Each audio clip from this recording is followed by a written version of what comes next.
joined now by Corpus Christi Police Chief Mike Markle, who's kind enough to drop by from time to time, and we certainly appreciate that. And Chief, I want to ask you about something here.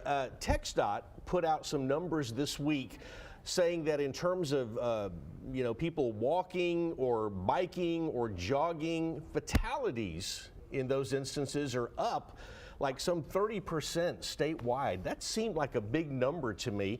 Let's talk about, how does that play out here, and how do we reverse a trend like that? Yeah, it's a big thing. It's a big issue. So if you think about our own fatality accidents, last year we had 30 fatality accidents. 10 of those are pedestrians outside of walkways in the street. That's one way. Make sure you use walkways in well-lit area. And 7 of those were bicyclists. Not necessarily their fault, but they do have to be vigilant and ride with traffic and those types of things.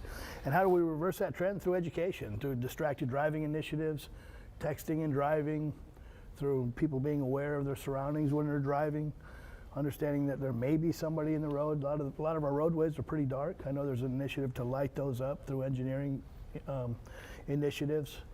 But we need to all be vigilant, and the pedestrian too needs to be vigilant. Well, I was going to say, this is not a case or not a time for me to say, well, they'll get out of my way, or well, they'll see me and they'll move. You've got to kind of take responsibility for your own safety, don't you? You do. And again, as a pedestrian, I think 10 of last year's 30 fatalities were pedestrians. They're all in the roadway, all outside of a crosswalk. Mm-hmm. So we need to really pay attention to our environment and follow the rules. Use lighted crosswalks. Use areas where it's protected, more protected than certainly in the middle of a roadway. Any advice if there's an area where there's not a crosswalk and I've got to get across the street? I mean, you just kind of on your own there, or do you go look for that crosswalk? Well, certainly be vigilant. Look down the road, and remember, a car travels a huge distance in a few seconds. Mm-hmm. So judge those car speeds, and if you have to cross a roadway, I don't suggest it outside of a crosswalk. Yeah, I know that happens. Just be very careful and understand traffic flow. All right, let's see if we can reverse that trend. Chief, thanks so much. Let's go back to the desk.